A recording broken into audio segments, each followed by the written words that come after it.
So this foundation is for anyone who would like to build something not only sustainable, but also thriving with each other, that call it a love relationship. And within that, we found that 6 essential ingredients are necessary for love to even has a chance to emerge. This is amazing because this translates, in my mind, perfectly to the workplace, right? The way you do one relationship is the way you do all relationships. So that's why it's so universal, what we're talking about here, right? What would you say would be the best way for a leader to start to utilize each of these ingredients, but apply them situationally, right? First and foremost, I would say we can't do the ingredients.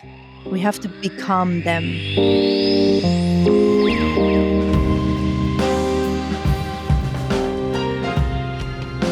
My name is Dr. Sara Nasserzadeh, and the definition of belonging for me is a place that I can say, into me I see, and I invite you, into me you see. And then I feel wanted and received by you. That's where I feel belong. Sara, welcome to the I Belong studio. I am so excited to have you here with us. Thank you so much for having me. So we're connecting virtually today, and you're tuning in from Los Angeles. Yes. I'm in Los Angeles today. Wonderful. We have Dr. Sara Nasserzadeh, who is an author, who is a speaker, who is an amazing consultant. She has written a book called Love by Design, 6 Ingredients to Build a Lifetime of Love. And I was so fascinated by this book and talking with Sara. I wanted to know more about how we could start to bring love tactically into the workplace. We're going to talk about how to build powerful and sustainable relationships. We're going to talk about how we go beyond the transactional day-to-day experiences of working with folks. And we're going to talk about how to create connection and maybe even how love is the answer to conflict in the workplace. Dr. Sara, it is such an honor to have you here. Thank you so much. Let's start a little bit with our ideas of love. Let's start with what is love? Love, as we know it in the Western world meaning, for my definition, the philosophies and ideologies and the worldviews that are formed by the old Greek mythologies. And from there, many things evolved without being questioned over time. So when we go to love, if you look at us, we have life planning, we have financial planning, social planning, everything planning. We don't have love planning. We design a house, we design diet, right? We design everything, like design your life, design this and that. How about designing your love life? I've never thought of it like that. The intentionality behind actually co-creating something together in terms of a love partnership. Yes, absolutely. So the idea that many of us grew up with, forget about the Western world, for the rest of the world as well, is 1 + 1 = 1. So when you meet that special someone, your other half, your lost half, we all heard all these stories and metaphors and analogies around it in so many different languages and cultures. So that idea I call submergent love, when 1 + 1 = 1 come together and then they fall in love and they can't breathe without each other. They can't live without each other. They finish each other's sentences. Then that's the moment that they decide they're going to build a life together based on that love. My idea, based on more than 20 years of practicing across 41 countries around the world, working with so many couples, and 2 pieces of research, one with 312 couples that I personally worked with. Wow. And there are criteria that, that they had to be included in this research. And also 159 couples who self-identified as thriving couples, not surviving. Oh, wow. We realized that actually emergent love model, as opposed to submergent love model, needs to be in place for people to have that sense of thriving over a period of time, long period of time. So that idea is 1 + 1 = 3, meaning that 2 people come together, and then like a log and a spark, they come together to create fire. So the fire is of them, but it's not them. That idea. Wow. So this foundation is for anyone who would like to build something not only sustainable, but also thriving with each other, that call it a love relationship. So, and within that, we found that 6 essential ingredients are necessary for love to even has a chance to emerge. Rather than love comes first, the rest will follow, we have those 6 ingredients in interaction with each other, good quality, consistently and continuously, for love to Mm. even has a chance to emerge and Mm. glow over time. This is amazing because this translates in my mind perfectly to the workplace, right? If 1 + 1 = 3, then how does it start to equal 4 and 5 and 6 cross functionally across an organization that is, and we've talked about, hybrid organizations. We've talked about distributed teams on this show. So how do we start to use this emergent model in ways that we can actually start to address, for example, toxic workplace behavior? Let's start with your 6 ingredients. What are they? They are attraction, Mhm. trust, respect, shared vision, compassion, and loving behaviors. One is attraction. Why do you Mm. want to be where you want to be? Why do you want to be around certain people? Why do you feel like this job is for you and this job is not for you? Why do you think you would like to belong to this group rather than that group at your workplace? So that attraction. Mm. The other piece of it is trust. Trust, the way that I define it, is when in an interaction of 2 or more people, especially dyadic relationships, certain qualities need to be present with consistency and reliability. So a lot of people are being given big bonuses and big pat on the shoulders and big admirations and token of um, like awards that we give in different Mhm. organizations, but it's not Mhm. consistent. So if you want to um, create that trust over time, the person needs to be reliable and also consistent, and also the system needs to show up as consistent and reliable. So that's trust. The other one is respect, making the other person's priorities seen and known and respected. And to that, I often ask people question that, if you really want respect, do you think you're deserving of respect? Do you think you're respectable? Whoa. I love that. So we have to have a look at ourselves as well as, like the people around us at work, in intimate relationship, anywhere. By the way, some people get confused and they ask me, are you a sexologist? Are you a leadership coach? What are you? And to Mhm. that, I say, look, you're the same person who shows up in the bedroom and the boardroom. The same qualities, the same Mm. essences. So the way you do one relationship is the way you do all relationships. So that's why it's so universal, what we're talking about here, right? I love that. So after respect, we go to shared vision. A lot of people don't have, they think that they know that, they have a lot in common, they know where they're going. But shared vision is not only knowing where you're going, it's also commitment to where you're going, especially when you don't feel like it. So what's an example of that? That's so fascinating. Imagine that we are agreeing to go on a trip together. Forget about workplace, bedroom, none of that, right? The way you do Mhm. one relationship is the way you do all relationships. We agree to Right. go on a road trip. We know that we are going to go to Milwaukee, for example. Mhm. Okay, so what is the means? But we are going to rent this car, da, da, da, da, da, da. We're going to go to Milwaukee. I might have in my mind that this is a leisurely trip. I'm going to get breaks. I'm Ah. going to put my feet up and you're going to do all the driving.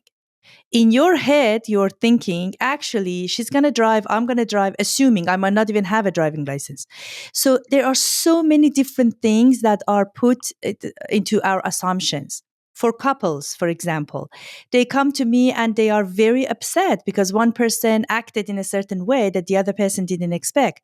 And when I ask them, was there a moment that you defined secrecy versus privacy, for example? Was there a Mm. moment that you decided to go exclusive versus not?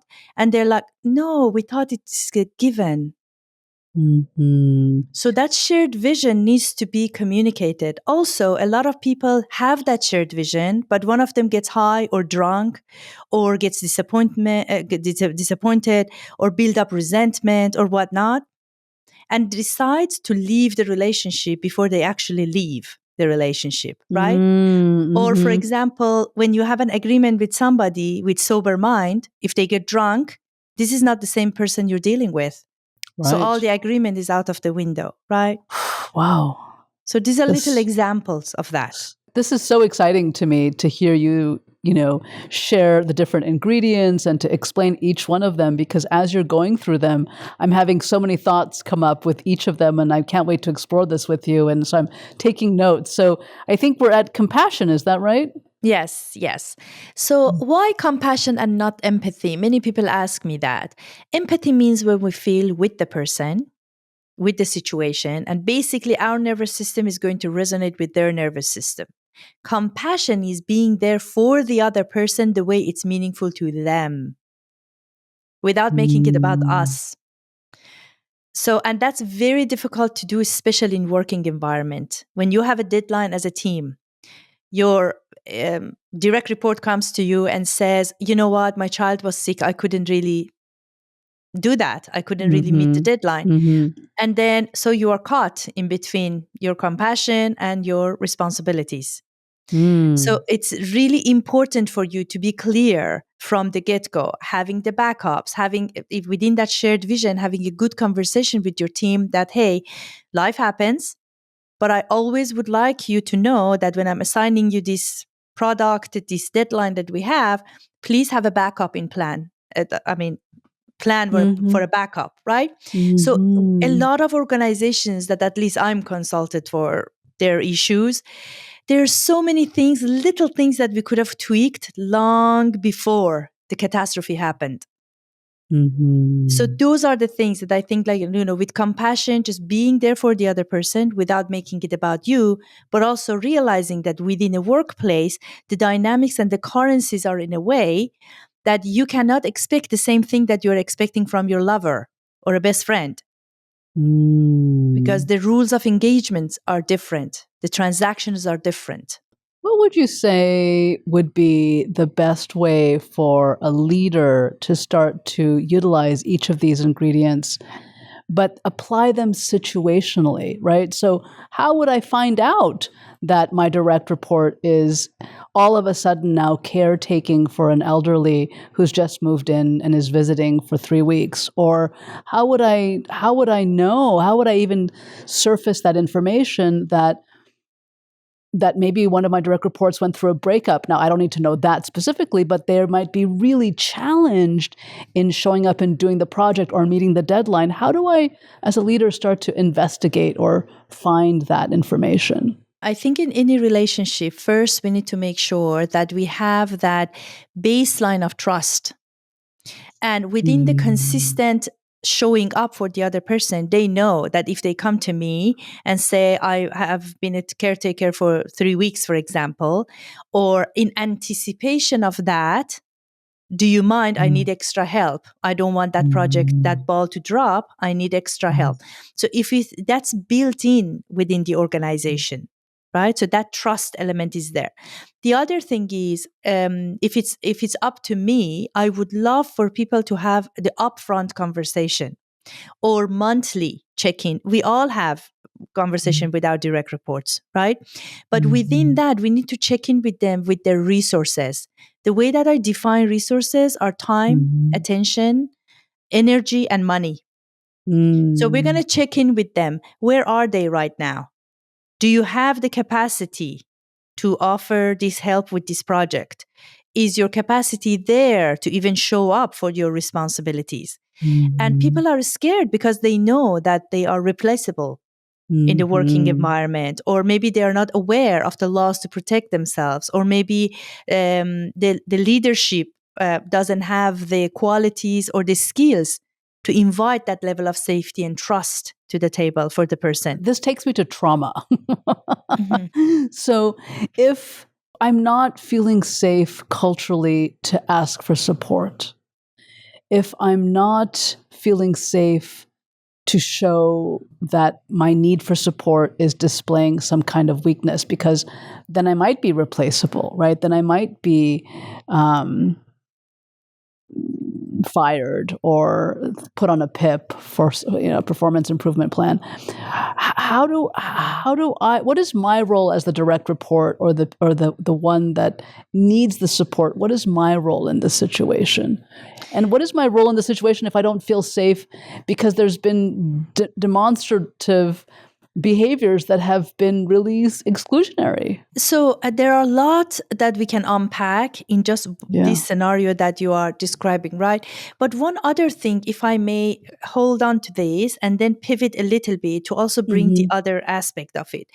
One of the things that worries me a lot about the workplace or any other relationship these days is the level of fragility of people.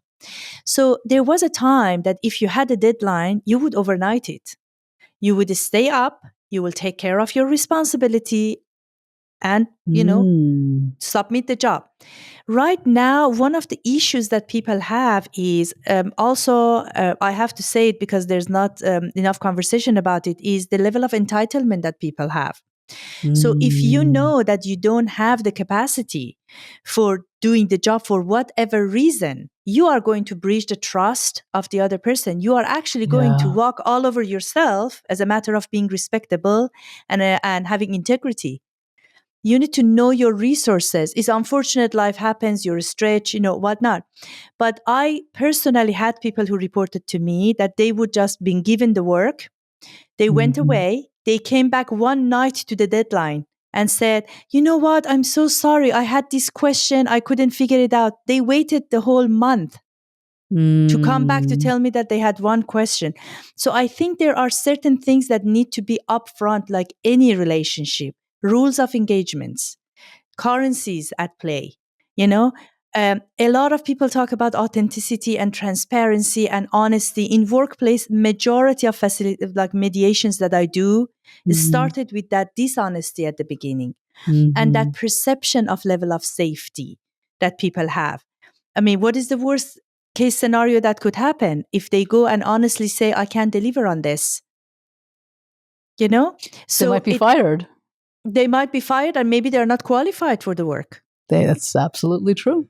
Right? So I hear a lot of griefs from the leaders in this day and age that they're really trying their best. They are stretched. They're trying to bring the work, retain them emotionally, physically, financially, and create that level of meaningful engagement. And they can't get that because that level of fragility and entitlement that is creeping into the workplace. I love this so much. Where this takes me is fear of making a mistake. So I was just coaching a leader who was giving me an example about how in one of my classes, she was remembering that her mother, she would come home, she would show the homework, she got 9 out of 10, and then her mother would only focus on the one that was missing. And so now her daughter is coming home and getting 9 out of 10, and she is doing everything in her power to focus on the 9 and then, focus on the 1 at the end of praising her for the 9. But I realized very recently myself that I'm terrified of making a mistake. I'm more terrified of making a mistake in a romantic relationship than I am in my workplace scenario. That has come to very clear to me. And so this was a recent discovery for myself. And I ended up having a conversation with the person that I'm seeing, like, I am really scared of making a mistake. And so we started to talk about what that would mean for both of us. I am sure that this happens constantly in a workplace scenario where people will not be forthcoming because they're terrified of being seen incompetently. Mm-hmm. Yeah, absolutely. Great examples that you gave. Look, one of the things that I see in environments, work environments, is a lack of proper onboarding for the staff. Oh my goodness. And I think that's one of those places that if I want to really put my fingers like on the pulse, I would put it there. Because Beautiful. they don't know what to expect. They're new in this culture. They're thrown like a parachute, in this scenario, and they Mm-hmm. don't really know what to expect. So on one hand, I'm talking about the fragility and entitlement of people who are not, delivering on their responsibilities, whatnot. On the other side of it, there are leaders or managers that give the people responsibility without authority. They're micromanaging. They take away Mm-hmm. all that little even self-esteem that they might be coming with. So that's that. Mm-hmm. The other thing is the stakes are in, as you mentioned, for example, for you, the stakes in romantic relationships seems to be higher for you than the working Mm-hmm. relationship. So that's Mm-hmm. why you feel confident in one and not so much in, the other one with the mistake that you make. For sure. So speaking about it is one way. However, in working place that we have right now, it's a global working space in majority of places. There are Mm-hmm. intercultural leaders everywhere. And people usually don't become intercultural leaders. They usually stop at cross-cultural leadership. Mm-hmm. Cross-cultural leadership, just to clarify for people who don't know the difference, Mm. cross-cultural is this is my bubble, this is your bubble. I respect you, you respect me, we keep the distance, we get the job done, right? Mm. Intercultural leader is the person who is influenced by you, I influence you, you influence me, we influence the system influences us. So we all grow, we all a part of the whole happening and emergent product and outcome that we are creating together. So I think that's a big part of it. So if we want to summarize this piece of our conversation, we can go back to the onboarding, clear Mm-hmm. communication about rules of engagement with the consideration of cultural differences, because the way that we experience and express could be different than other people. For sure. For sure. So these are the things that come up for me as you're talking about that other side of it, from the leader's perspective, that, what shortcomings they have. And that also reminds me of something that majority of people nowadays come to me because they have issues with retention, and retention, Mm. not physically, because people are there, Absolutely. You're talking right? about quiet quitting. Exactly. Mm-hmm. Exactly. So retention in attention and Mm-hmm. engagement. That is the 100%. piece. So when people talk about diversity, equity, and inclusion, I would like to add engagement as the final piece to this. Because if you give a person a seat at the table, but they're not engaged, it means nothing. I 100% agree with you. We've designed an assessment, the circuits of emotion and motivation by Jaak Panksepp, which I'm so curious about if your emergent piece is connected at all to his, so we can talk about that in just a moment. But this assessment measures the neurochemistry of workplace behavior. And one of the numbers that we track is engagement. We actually track that. We track trust and we track engagement because as we know, the numbers are horrific with workplace engagement. We have McKinsey that came up with a report saying that 73% of workplaces globally are ready to quit in the next 3 to 6 months.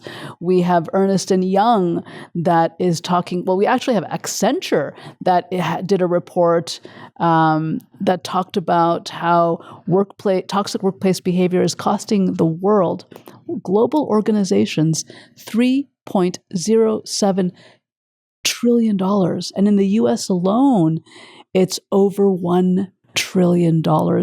So having these 6 ingredients that are embodied in the organizational culture is a way to start actually capitalizing that money that's left on the table, from what you're saying. Yes, absolutely. Absolutely. And just to be clear, we are not talking about like upping the volume and being loving and, like that emotional connection. That was, for me, that was the conversation for 20 years ago. But right now, people, especially newer generations, newer workplace, that we are having issues with having their engagement, they really are seeking that authenticity, that honesty all across the board. And also the definition of different roles that we have. So my manager is not my best friend. So What? No, just kidding. it's just that the confusion of roles. But Like, it's true. People really do expect that kindness is defining that I'm going to actually let you take time off, not come into work, miss a deadline. and that's really important for us to be clear, to be very honest about that vision, rules of engagements, our roles for one another. What's coming up for me as I listen to you is, I work with clients for many years. I coach them for many years and within organizations. And what I get to witness is their professional trajectory, their emotional maturity in their leadership style that grows, and that they are actually able to reconcile navigating conflict masterfully when before they were terrified of it and they didn't even want to engage. A and B felt that being angry and command control was actually the best way to just get things done.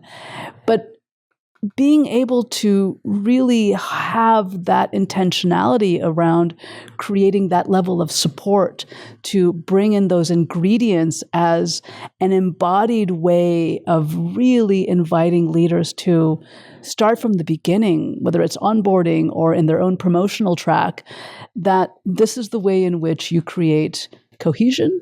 This is the way that you create psychological safety. And this is the way that you actually hit the triple bottom line, which is, people and profit and purpose. Absolutely. Brilliantly said. Brilliantly said. So, one thing that comes up for me as I'm listening to you are two pillars: mobilizers and paralyzers, right? Oh my So, gosh, I love that so much. so each of these, when you are talking about, let's say, for example, how much of that anger or how much of that sturdiness and curt language is a mobilizer, and whatever in what other scenario or with whoever else, it could be actually a paralyzer, or even with the same person, different context, right? This So is so that important piece. what you're saying. This is so important because the research shows that you can motivate teams through fear or you can motivate teams through curiosity and care. Both are highly profitable, but to your point, if you are wanting to create organizations that are thriving and flourishing, how can you start to situationally take your leadership to each individual person on your team and cross-functionally? Absolutely. Let me share something with you from the work of with clients around sexuality issues. That Please. again, the way we do one relationship, the way we do Yeah. all relationships, and see if the leaders and people in workplace can also use it as well. So there are four roles that I think we need to assume for ourselves when we are in the position of mobilizing people, motivating people in general. One Mm. of them I find to be facilitator. So sometimes they have the ideas. I just ask questions and just nudge them towards that, right? The facilitation to get mobilized. The other Mm-hmm. one is the delegation. Sometimes there's huge resistance, or I don't have an idea how you are going to be mobilized. I give you the outcome. Here's what I need to be happening. How can you make it happen? That delegation actually gives Mm. power, and there are multiple research on that for delegation to be Mm. so powerful. And then the third one will be a demonstrator. So you do it by role modeling, or you actually show them how to do the job. That onboarding situation could be one of those, right? The last one is authority. Sometimes you need to use the authority to take the fear away. So a Mm. person really wants to do it, but they're afraid to do it. But then you say, it's okay, you can do it. Or I'm telling you, you are in charge of this project. You're going to get this done. I'm behind you.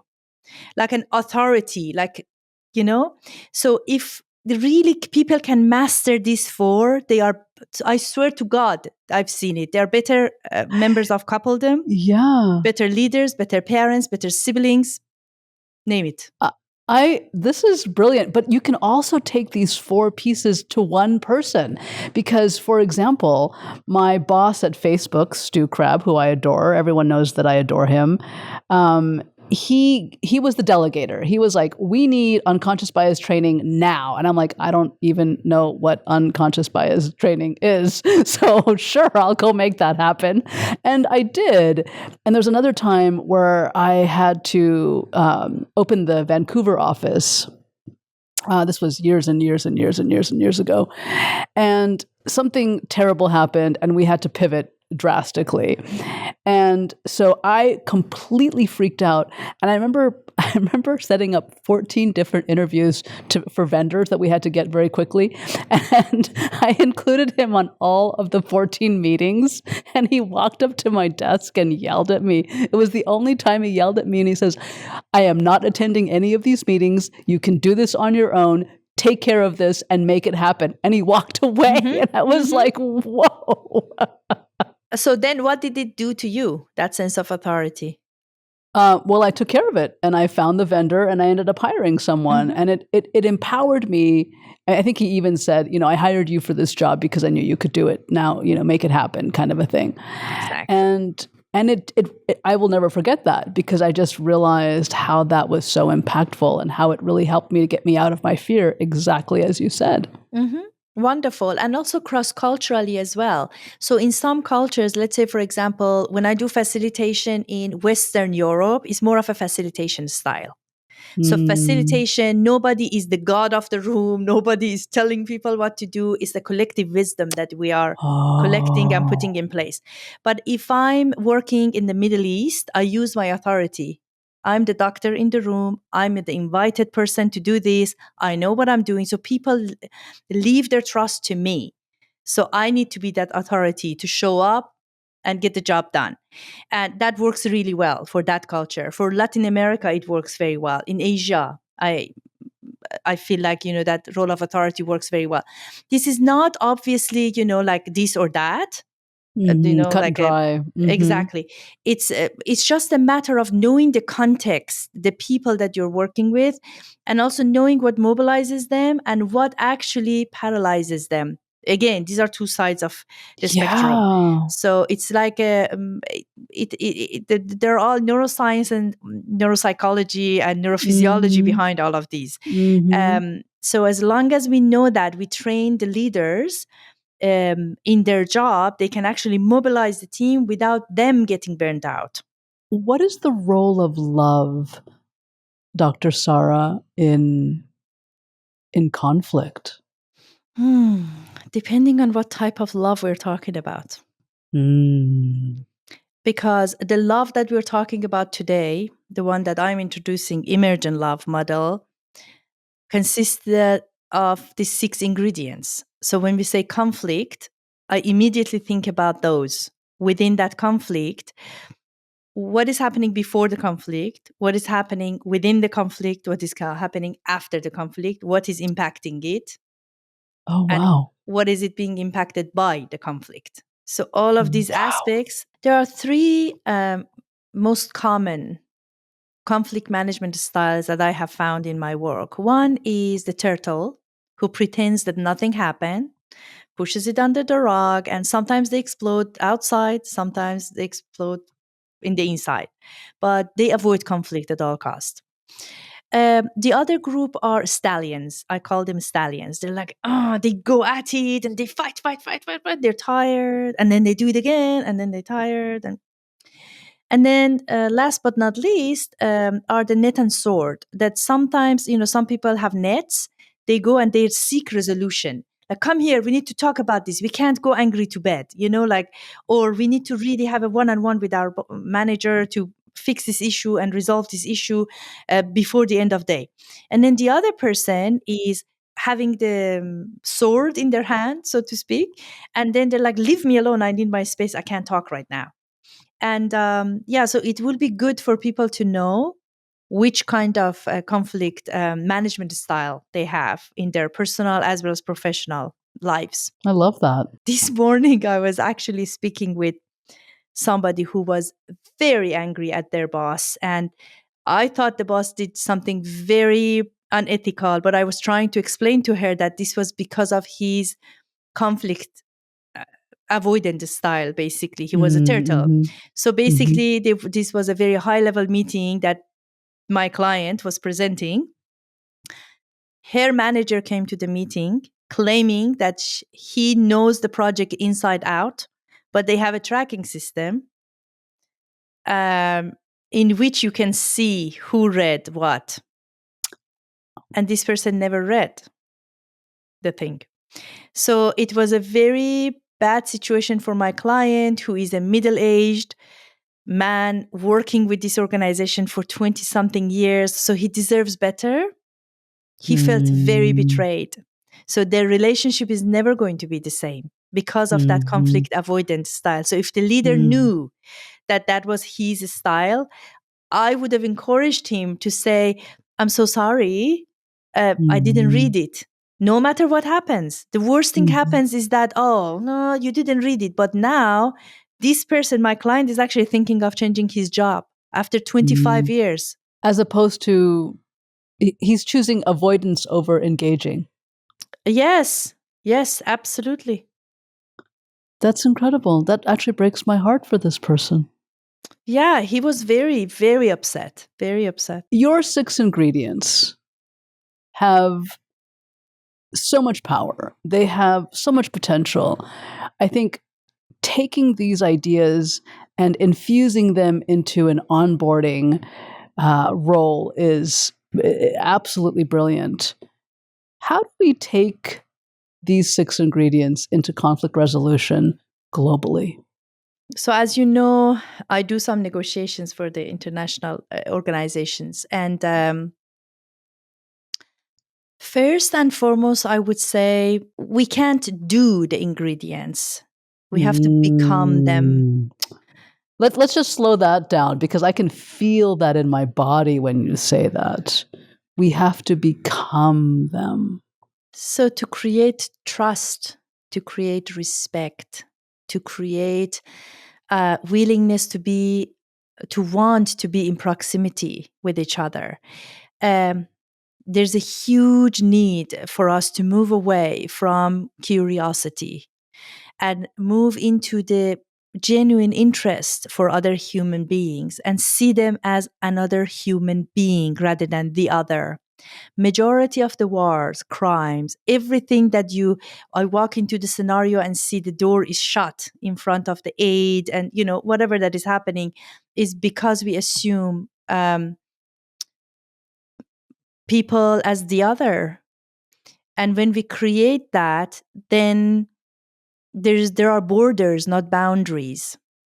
And borders meaning walls that keep us Mm. separated instead of boundaries that are Mm. invitations to see each other as humans Mm. and to be consistent in our humanly behavior towards one another. So I guess that's the best way I can summarize it. That's so beautiful. When I'm going to make an assumption here and I'm inviting a correction from you, please. Yeah, please. When I am dehumanizing a community, a group of people, I'm actually wanting to throw up right now. I'm feeling really sick to my stomach. When I'm dehumanizing, where is love in that? Is it absent? Or is it cloaked in something else? Well, if I this is just my opinion, personal opinion. The love that you're talking about is the universal love, right? So my philosophy, my viewpoint, my ideology in life is that we are all Mm-hmm. reflections of the source. And I'm not talking Mm-hmm. about merely religion or God or not that. But we are all, if at the base we believe that we are all from the same essence, Mm-hmm. how can you hate another person? And I feel like for a person to have that degree of the otherness for another person, you have to hate yourself first. And I Mm. wonder how much of themselves they hate, they can't accept that they're projecting onto another Yeah. human being. That Yeah. would be my view of it. So I don't disagree. What is the path out of dehumanization? How do we do that? And especially thinking about where we are in this country, in the U.S. right now, we're approaching an election. The political arena here is spicy, to say the least, Yes. and we have globally so much that is happening globally. So, one thing that I would like to, maybe another tool that I would like people to think about is there's a difference, in my humble opinion, there are differences between an activist, advocate, and a practitioner. In our lives, in our humanly life, when we eat, when we visit our families, when we cook, like our daily lives, we are all practitioners, practicing life. We are being in our lives, right? Humanization happens in that level. But when I am an activist, it means that I'm going to pick up a torch and I'm going to go around and see what is wrong and then shed a light on that with a lot of passion, usually personalized passion, right? So there's a reason that I believe in this cause. So that piece of it. Advocate is a person who recruits resources for that cause, and practitioner is a person who is actually going to make the difference on that daily life, the manifestation of all of that efforts from the activist and the advocate. Why do I bring that up? When you are in a situation, you need to be very clear what your role is. If I'm here in conversation with you as a practitioner, which I hope I am today, I'm Mm. going to embody what I'm preaching, so to speak. So if I'm talking Mhm. about love, if I don't know what love means, if I haven't Mhm. experienced it, if I don't know how to express it, if I don't know how to Mhm. create a trusting, loving relationship with a shared vision within a container, then what am I preaching here? Right? But Mhm. on the other side of it, there are situations that I'm an activist. I need to speak loud. I need to be firm. I need to throw fire into situations just to show people what is happening, right? In Mhm. that moment in time, I cannot mix that up with other scenarios, other roles that I have as an advocate as well. And I will give you a very specific example. I have couples who come to me, especially after the Me Too campaign started, which was absolutely necessary. Somewhere down the line, though, sometimes with the movement comes from here, the pendulum goes here, and then if we do it the right way with consistency, then it comes somewhere in the middle, right? We find some Mm. balance. Within certain communities, I still find that, when I'm called to conflict resolution, a lot of it is because of that.